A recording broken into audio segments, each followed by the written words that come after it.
जय हिंद दोस्तों। आप सभी का एम के साहू क्लासेस में स्वागत है। आज ये दोस्तों बहुत ही इम्पोर्टेंट वीडियो है जो कि जीआईसी लेक्चरर और एलटी ग्रेड में जो 30 नंबर के आपके एमसीक्यू क्वेश्चन आते हैं उन क्वेश्चनों को हम लोग देखेंगे और ये प्रैक्टिस सेट 1 है जिसमें टॉप 30 क्वेश्चन को हम लोग कवर करेंगे। और ये फिलहाल जो लोग जीआईसी दे रहे हैं किसी भी सब्जेक्ट से उसमें 30 नंबर का जीएस आता ही आता है।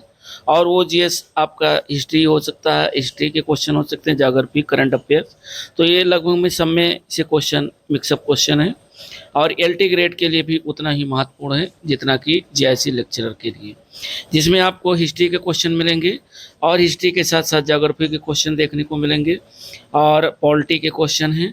पॉलिटी के साथ साथ आपके इकोनॉमिक्स के भी कुछ क्वेश्चन हैं और उसके साथ साथ जनरल साइंस के क्वेश्चन जो पूछे जा रहे हैं वो हैं और आपके करंट अफेयर्स के क्वेश्चन जो है देखने को मिलेंगे। तो वीडियो को दोस्तों एंड तक देखिएगा, बहुत ही इंपॉर्टेंट वीडियो है अपकमिंग सभी एग्जामों के लिए, चाहे लाइक एज हो, जीआईसी लेक्चरर हो या आपका एलटी ग्रेड किसी भी सब्जेक्ट का हो या जीआईसी किसी भी सब्जेक्ट का हो, क्योंकि 30 जो क्वेश्चन आपके जीएस के पूछे जाते हैं वो सभी सब्जेक्ट में पूछे जा रहे हैं। तो देर ना करते हुए वीडियो को शुरू करते हैं। और पहला क्वेश्चन है आपका कि जो कि हिस्ट्री से है, इसमें कह रहा है कि हड़प्पा सभ्यता का प्रमुख बंदरगाह कौन सा था। ए ऑप्शन है लोथल, बी ऑप्शन है मोहनजोदड़ो, सी है हड़प्पा और डी है कालीबंगन। तो अपने आप को दोस्तों आंकते रहिए कि ये देखिए कि ये 30 क्वेश्चन में आपके कितने क्वेश्चन सही जा रहे हैं। साथ ही साथ चूंकि ये माइनस मार्किंग आपका होगा चाहे जीआईसी लेक्चरर हो चाहे एलटी ग्रेड हो, तो इसको भी आपको ध्यान में रखना है। तो आई होप आप समझ गए होंगे। अब इस पहला क्वेश्चन का जो राइट ऑप्शन है वो राइट ऑप्शन है लोथल। इसका राइट ऑप्शन क्या है? लोथल। हड़प्पा सभ्यता का प्रमुख जो बंदरगाह था वो था Lothal. Next question second number कह रहा है कि स्वराज क्वेश्चन है, इसका जो राइट ऑप्शन है वो है बाल गंगाधर तिलक, यानी सेकंड नंबर का जो राइट ऑप्शन है वो बी विकल्प सही है। बी विकल्प ये सही है, बाल गंगाधर तिलक। उसके बाद 3 नंबर क्वेश्चन देखते हैं और 3 नंबर क्वेश्चन कह रहा है कि भारत छोड़ो आंदोलन किस वर्ष प्रारंभ हुआ था। ए ऑप्शन है 1935, बी है 1940, सी है 1942 और डी विकल्प है 1947। तो भारत छोड़ो आंदोलन प्रारंभ हुआ था 1942 में, यानी राइट ऑप्शन इसका सी विकल्प सही है 1942। 3 नंबर के बाद 4 नंबर क्वेश्चन देखते हैं और 4 नंबर क्वेश्चन कह रहा है कि पहली बार राष्ट्रीय आपातकाल कब लगाया गया था। 1962 में या 1965 में, या सी विकल्प है 1971 में, या डी विकल्प है 1975 में। तो पहली बार जो राष्ट्रीय आपातकालीन लगाया गया था और ये लगाया गया था 1975 में, यानी राइट ऑप्शन 4 नंबर का डी विकल्प सही 1975। आप लोग भी अपने आप को आंकते रहिए, जांचते रहिए, परखते रहिए कि कितने क्वेश्चन आप सही कर पा रहे हैं। क्वेश्चन नंबर 5 कह रहा है कि इंडियन नेशनल आर्मी INA की स्थापना किसने की थी। तो इंडियन नेशनल आर्मी की स्थापना ए ऑप्शन है सुभाष चंद्र बोस, बी है रास बिहारी बोस, सी है जवाहरलाल नेहरू और डी है सी राजगोपालाचारी। तो इंडियन नेशनल आर्मी की स्थापना की थी रास बिहारी बोस ने, यानी राइट ऑप्शन इसका बी विकल्प सही है, रास बिहारी बोस। नेक्स्ट 5 नंबर के बाद देखिए 6 नंबर क्वेश्चन आपके ज्योग्राफी के हैं, सभी मिक्सअप क्वेश्चन हैं। तो 6 नंबर क्वेश्चन देखते हैं। पहला कह रहा है 6 नंबर कह रहा है कि ग्रीनलैंड किस देश का भाग था। ए ऑप्शन है डेनमार्क, बी है अमेरिका, सी है कनाडा और डी है ब्रिटेन। तो जो ग्रीनलैंड है ये आपके डेनमार्क का हिस्सा था, डेनमार्क का भाग था। तो राइट ऑप्शन 6 नंबर का ए विकल्प सही है, डेनमार्क। क्वेश्चन नंबर 6 के बाद 7 नंबर देखते हैं। 7 नंबर क्वेश्चन कह रहा है कि भारत का सबसे बड़ा राज्य अगर देखा जाए क्षेत्रफल के आधार पर कौन सा है। तो क्षेत्रफल के आधार पर सबसे बड़ा जो भारत का राज्य है वो है, ए विकल्प कह रहा है उत्तर प्रदेश, बी है मध्य प्रदेश, सी है राजस्थान और डी है महाराष्ट्र। तो यदि क्षेत्रफल की दृष्टि से देखा जाए तो भारत का सबसे बड़ा राज्य है राजस्थान। वहीं बात करें यदि जनसंख्या की दृष्टि से सबसे बड़ा राज्य भारत का कौन सा है, तो जनसंख्या की दृष्टि से सबसे बड़ा जो राज्य है भारत का वो है आपका उत्तर प्रदेश, ध्यान रखिएगा। और क्वेश्चन नंबर 8 कह रहा है कि कावेरी नदी का उद्गम स्थल क्या है। तो कावेरी नदी का उद्गम स्थल ए विकल्प है अमरकंटक, बी है ब्रह्मगिरी, सी है त्रिवेणी और डी है कारगिल। तो इसका जो राइट ऑप्शन है वो दोस्तों है बी विकल्प ब्रह्मगिरी। कावेरी नदी ब्रह्मगिरी से निकली है, तो राइट ऑप्शन 8 नंबर का बी विकल्प सही है ब्रह्मगिरी। 9 नंबर क्वेश्चन देखते हैं। 9 नंबर क्वेश्चन कह रहा है कि पृथ्वी की सबसे बाहरी परत को क्या कहते हैं। पृथ्वी की जो सबसे बाहरी परत होती है, ए विकल्प कह रहा है मेटल, बी है क्रस्ट, सी है कोर और डी है स्फीयर। अब आपको बताना है कि पृथ्वी की सबसे जो बाहरी परत होती है वो क्या कहलाती है। तो पृथ्वी की सबसे बाहरी परत क्रस्ट के नाम से जानी जाती है। राइट ऑप्शन 9 नंबर का बी विकल्प सही है। 10 नंबर क्वेश्चन कह रहा है कि मानसून भारत में मुख्यतः किस दिशा से आता है। ए विकल्प है उत्तर पश्चिम, बी है दक्षिण पश्चिम, सी है उत्तर पूर्व और डी है दक्षिण पूर्व। तो राइट ऑप्शन इसका जो है बी विकल्प सही है दक्षिण पश्चिम, यानी जो भारत में मानसून आता है वो दक्षिण पश्चिम से शुरुआत होती है मानसून की। तो 10 नंबर का जो राइट ऑप्शन है वो बी विकल्प सही है दक्षिण पश्चिम। उसके बाद पॉलिटी से क्वेश्चन देखते हैं। पॉलिटी से आपका ये 11वां क्वेश्चन पॉलिटी का है। इसमें कह रहा है 11 नंबर कि संविधान सभा के अस्थायी अध्यक्ष कौन थे। तो संविधान सभा के जो अस्थायी अध्यक्ष थे वो थे ए विकल्प है डॉक्टर राजेंद्र प्रसाद, बी है जवाहरलाल नेहरू, सी है डॉक्टर भीमराव अम्बेडकर और डी है सच्चिदानंद सिन्हा। तो संविधान सभा के अगर अस्थायी अध्यक्ष की बात करें तो अस्थायी अध्यक्ष थे डॉक्टर राजेंद्र प्रसाद, जो कि हमारे देश के पहले राष्ट्रपति भी थे। दूसरा, अगर ये पूछा जाए कि संविधान सभा के अस्थायी अध्यक्ष कौन थे, तो संविधान सभा के जो अस्थायी अध्यक्ष थे वो थे डॉक्टर सच्चिदानंद सिन्हा। ठीक है। अगर पूछा जाए प्रारूप समिति के अध्यक्ष कौन थे, तो प्रारूप समिति के अध्यक्ष थे डॉक्टर भीमराव अंबेडकर जी। वहीं बात करें कि भारत के प्रथम प्रधानमंत्री कौन थे, तो भारत के प्रथम प्रधानमंत्री थे डॉक्टर पंडित जवाहरलाल नेहरू।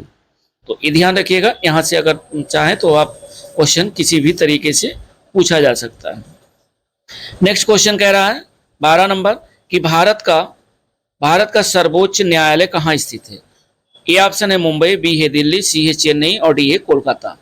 तो भारत का जो सर्वोच्च न्यायालय स्थित है वो दिल्ली में स्थित है। राइट ऑप्शन 12 नंबर का बी विकल्प सही है दिल्ली, सुप्रीम कोर्ट दिल्ली में है। 13 नंबर क्वेश्चन कह रहा है कि राष्ट्रपति अपना त्यागपत्र किसे देता है। ए ऑप्शन है प्रधानमंत्री, बी है उपराष्ट्रपति, सी है मुख्य न्यायाधीश और डी है लोकसभा अध्यक्ष। तो राष्ट्रपति अपना त्यागपत्र देता है उपराष्ट्रपति को। किसको देता है? उपराष्ट्रपति को देता है।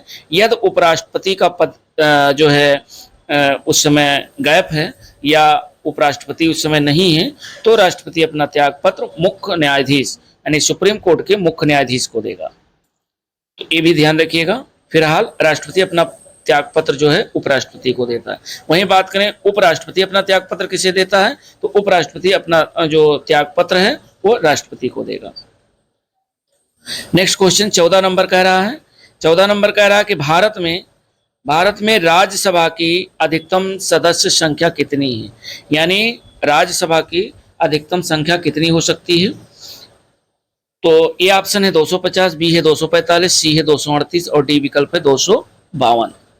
तो भारत में राज्यसभा की अधिकतम सदस्य संख्या हो सकती है 250, यानी राइट ऑप्शन 14 का ए विकल्प सही है 250।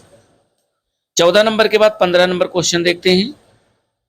15 नंबर कह रहा है कि संविधान की प्रस्तावना में समाजवादी और धर्मनिरपेक्ष शब्द कब जोड़ेंगे। वेरी वेरी इंपॉर्टेंट क्वेश्चन है। बहुत बार क्वेश्चन विभिन्न एग्जामों में पूछा गया, चाहे वो आपका आरओ हो, जैसे लेक्चरर हो या एलटी हो या आपका पीसीएस हो। ये क्वेश्चन बहुत बार पूछा गया है।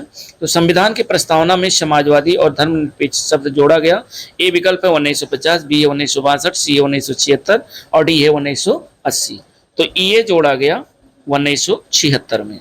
राइट ऑप्शन 15 का सी विकल्प सही है 1976। आप लोग गेस करते रहिए और देखते रहिए कि इस 30 क्वेश्चन में आपके कितने क्वेश्चन सही हो रहे हैं। और अगला है जो क्वेश्चन है वो इकोनॉमिक्स पर आधारित है, अर्थशास्त्र पे। 16 नंबर क्वेश्चन कह रहा है कि भारत में योजना आयोग की स्थापना कब हुई थी? ए विकल्प है 1947, बी है 1950, सी है 1952 और डी है 1955। तो भारत में जो योजना आयोग की स्थापना हुई थी, ये योजना आयोग की स्थापना हुई थी 1950 में। राइट ऑप्शन 16 का बी विकल्प सही है, 1950। 17 नंबर क्वेश्चन देखिए। 17 नंबर कह रहा है कि मुद्रास्फीति का अर्थ क्या है? मुद्रास्फीति का अर्थ क्या है? ए ऑप्शन है उत्पादन में कमी, बी है कीमतों में लगातार वृद्धि, सी है बेरोजगारी और डी है निर्यात में कमी। तो जब भी कीमतों में लगातार वृद्धि होती है तो उस समय मुद्रास्फीति होता है। ध्यान रखिएगा, इसका जो राइट ऑप्शन है वो बी विकल्प सही है। कीमतों में लगातार वृद्धि हो रही है तो समझ लीजिए मुद्रास्फीति हो रहा है। तो 17 नंबर का राइट ऑप्शन बी विकल्प सही है। 18 नंबर क्वेश्चन देखते हैं। करा भारत का केंद्रीय बैंक कौन सा है? भारत का केंद्रीय बैंक कौन सा है? तो ए ऑप्शन है एसबीआई, बी है आरबीआई, सी है पीएनबी और डी है नाबार्ड। तो भारत का जो केंद्रीय बैंक है वो है आपका आरबीआई। और आरबीआई की अगर स्थापना की बात करें तो इसकी स्थापना 1935 में हुई थी, अप्रैल 1935। 18 नंबर के बाद 19 नंबर क्वेश्चन कह रहा है कि जीएसटी किस वर्ष लागू किया गया? ए है 2014, बी विकल्प है 2015, सी है 2017 और डी है 2019। तो जो जीएसटी लागू किया गया था ये लागू किया गया था 2017 में। राइट ऑप्शन 19 का सी विकल्प सही, 2017। 20 नंबर क्वेश्चन कह रहा है कि कृषि आयकर किस स्तर पर लगाया जाता है? ए है राज्य सरकार के द्वारा, बी है केंद्र सरकार के द्वारा, सी है दोनों के द्वारा और डी है पंचायत के द्वारा। तो कृषि आयकर जो लगाया जाता है ये लगाया जाता है राज्य सरकार के द्वारा। कृषि पर जो टैक्स लगता है वो स्टेट गवर्नमेंट लगाती है। तो 20 नंबर का राइट ऑप्शन ए विकल्प सही है। अब देखते हैं हम लोग क्वेश्चन जो है, ये 20 क्वेश्चन हो गए। 21 नंबर जो कि जनरल साइंस से रिलेटेड है। 21 नंबर क्वेश्चन कह रहा है कि सबसे हल्की धातु कौन सी है? वेरी वेरी इंपॉर्टेंट क्वेश्चन है। सबसे हल्की धातु कौन सी है? ए है सोडियम, बी है लिथियम, सी है एल्युमिनियम और डी है कैल्शियम। तो सबसे जो हल्की धातु है वो हल्की धातु है दोस्तों लिथियम। लिथियम सबसे हल्की धातु है। राइट ऑप्शन 21 का बी विकल्प सही है। उसके बाद 22 नंबर क्वेश्चन देखते हैं। 22 नंबर क्वेश्चन कह रहा है कि ओजोन परत किस गैस से बनी है? ए ऑप्शन है O2 यानी ऑक्सीजन से, बी है O3 और सी है CO2 और डी है N2। अब आपको बताना कि जो ओजोन परत है वो किस गैस से बनी हुई है। तो ये बनी हुई है आपके O3 से। राइट ऑप्शन 22 का बी विकल्प सही है, O3। क्वेश्चन जितने भी हैं दोस्तों अपकमिंग सभी एग्जामों के लिए बहुत ही इंपॉर्टेंट है, वो चाहे आपका एलटी हो, जीआईसी लेक्चरर हो, किसी भी सब्जेक्ट का। क्योंकि जीएस के 30 क्वेश्चन आप किसी भी सब्जेक्ट से आप एलटी दे रहे हो चाहे जीआईसी दे रहे हो, सब में 30 क्वेश्चन आपके जीएस के पूछे जाने हैं। और वो आपके हिस्ट्री के हो सकते हैं, ज्योग्राफी के हो सकते हैं, सामान्य ज्ञान से और सामान्य विज्ञान से, अर्थशास्त्र से, ये सब मिक्सअप क्वेश्चन आएंगे। और साथ ही साथ 4 से 5 क्वेश्चन आपके करंट के। तो अब अगला जो 23 नंबर क्वेश्चन कह रहा है वो है कि विद्युत धारा का एसआई मात्रक क्या है? विद्युत धारा का एसआई मात्रक क्या है? ए विकल्प है ओम, बी है वोल्ट, सी है एम्पियर और डी है वाट। तो 23 नंबर का जो राइट ऑप्शन है वह सी विकल्प सही है, एम्पियर। क्या? एम्पियर। विद्युत धारा का एसआई मात्रक एम्पियर होता है। 23 का राइट ऑप्शन सी विकल्प। 24 नंबर क्वेश्चन देखते हैं। 24 नंबर क्वेश्चन कह रहा है कि पेंसिलिन की खोज किसने की थी? ए विकल्प है अलेक्जेंडर फ्लेमिंग, बी है आइंस्टीन, सी है न्यूटन और डी है डार्विन। तो जो पेंसिलिन है, पेंसिलिन की खोज की थी अलेक्जेंडर फ्लेमिंग ने, अर्थात राइट ऑप्शन इसका ए विकल्प सही है, 24 का अलेक्जेंडर फ्लेमिंग। 24 नंबर के बाद 25 नंबर क्वेश्चन देखते हैं। 25 नंबर क्वेश्चन कह रहा है कि हृदय की धड़कन को नियंत्रित करने वाला अंग कौन सा होता है? ए विकल्प है यकृत, बी है मस्तिष्क, सी है गुर्दा और डी है फेफड़ा। और तो 25 नंबर का जो राइट ऑप्शन है वो क्या है, ये दोस्तों है मस्तिष्क, अर्थात हृदय की धड़कन को नियंत्रित करने वाला जो अंग है वो है अंग है मस्तिष्क। राइट ऑप्शन 25 का बी विकल्प सही है। 25 नंबर के बाद 26 नंबर जो क्वेश्चन है वो आपके करंट अफेयर्स व सामान्य ज्ञान पर आधारित है, यानी करंट के भी क्वेश्चन, इसमें 5 क्वेश्चन करंट के भी, हर टॉपिक से 5-5 क्वेश्चन रखे गए हैं। तो 26 नंबर क्वेश्चन देखते हैं। 26 नंबर क्वेश्चन कह रहा है कि G20 शिखर सम्मेलन 2023 कहाँ आयोजित हुआ था, यह आपको बताना है। G20 शिखर सम्मेलन 2023 का आयोजन कहाँ हुआ था। ए विकल्प है पेरिस, बी है नई दिल्ली, सी है टोक्यो और डी है बर्लिन। अब आपको बताना है कि G20 शिखर सम्मेलन 2023 का आयोजन कहाँ किया गया था। तो ये किया गया था दोस्तों नई दिल्ली में, यानी राइट ऑप्शन इसका जो है बी विकल्प सही है, नई दिल्ली। 26 नंबर के बाद 27 नंबर क्वेश्चन देखते हैं। 27 नंबर क्वेश्चन कह रहा है कि भारत की पहली महिला राष्ट्रपति कौन थी। ए विकल्प है सरोजिनी नायडू, बी है प्रतिभा पाटिल, सी है सोनिया गांधी और डी है सुषमा स्वराज। तो भारत की पहली महिला राष्ट्रपति जो चुनी गई थी वो थी श्रीमती प्रतिभा पाटिल। राइट ऑप्शन 27 का बी विकल्प सही है, प्रतिभा पाटिल। उसके बाद 28 नंबर क्वेश्चन देखिए। 28 नंबर क्वेश्चन कह रहा है कि भारतीय अंतरिक्ष अनुसंधान संगठन इसरो का हेडक्वार्टर यानी मुख्यालय कहाँ है। ए विकल्प है चेन्नई, बी है बेंगलुरु, सी है दिल्ली और डी है हैदराबाद। तो भारतीय अंतरिक्ष अनुसंधान संगठन इसरो का जो हेडक्वार्टर मुख्यालय है वो है आपका बेंगलुरु में। तो राइट ऑप्शन इसका कौन सा विकल्प सही है 28 का, बी विकल्प सही है, बेंगलुरु। उसके बाद 29 नंबर क्वेश्चन देखते हैं। 29 नंबर क्वेश्चन कह रहा है कि जय जवान जय किसान का नारा किसने दिया था। ए विकल्प है पंडित जवाहरलाल नेहरू, बी है लाल बहादुर शास्त्री, सी है इंदिरा गांधी और डी है राजीव गांधी। तो जय जवान जय किसान का नारा दिया था लाल बहादुर शास्त्री ने, यानी 29 नंबर का जो राइट ऑप्शन है वो बी विकल्प सही है। उसके बाद 29 के बाद 30 नंबर क्वेश्चन देखते हैं और 30 नंबर क्वेश्चन कह रहा है कि वर्ष 2024 का लोकसभा चुनाव किस महीने में संपन्न हुआ। 30 नंबर क्वेश्चन कह रहा है कि 2024 का जो लोकसभा चुनाव हुआ है वो किस महीने में संपन्न हुआ। ए विकल्प है जनवरी, बी है अप्रैल मई, सी है अगस्त और डी है नवंबर। तो इसका दोस्तों जो राइट ऑप्शन है वह बी विकल्प सही है, अप्रैल मई में संपन्न हुआ था।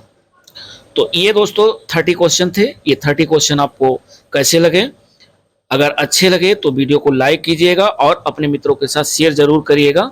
वो किसी भी सब्जेक्ट से, आप जीआईसी लेक्चरर की तैयारी कर रहे हो या किसी भी सब्जेक्ट से एलटी की तैयारी कर रहे हो, तो ये दोनों के लिए जो है इम्पोर्टेंट है। साथ ही साथ मैं बता दे रहा हूँ एनसीईआरटी सार संग्रह जो है महेश बर्णवाल की पूरी बुक कंप्लीट है। हर टॉपिक की अलग अलग प्ले लिस्ट बनी हुई है। तो आप एनसीईआरटी सार संग्रह वन लाइनर, मेरा सुझाव है कि आप लोग जरूर देखिए। मान लेते हैं इसे न देखिए तो किताब से पढ़िए, लेकिन एनसीईआरटी सार संग्रह जो वन लाइनर है उसको जरूर आप पढ़िए, क्योंकि जीएस के क्वेश्चन आपको ज़्यादातर मिल सकते हैं। और वो पूरी बुक चैनल पर जो है सब chapter wise chapter, lecture wise lecture जो है सबकी प्ले लिस्ट बनी हुई है, चाहे तो आप जो है देख सकते हैं। तो मिलते हैं दोस्तों नेक्स्ट वीडियो के साथ, तब तक के लिए नमस्कार, जय हिंद। और अगर ये प्रैक्टिस सेट आपको अच्छा लगा है तो कमेंट करके बताइएगा कि ऐसे ही प्रैक्टिस सेट और लाया जाए जिसमें हर तरीके के क्वेश्चन आपको, चाहे वो हिस्ट्री हो, ज्योग्राफी हो, अर्थशास्त्र हो या जो है आपका करंट अफेयर्स का हो या साइंस का हो, सभी के 5 क्वेश्चन रहें। और ये इस तरीके से अगर देखा जाए तो सारी चीज़ें जो हैं आपके कंप्लीट होती चलेंगी। धन्यवाद, मिलते हैं नेक्स्ट वीडियो के साथ, तब तक के लिए।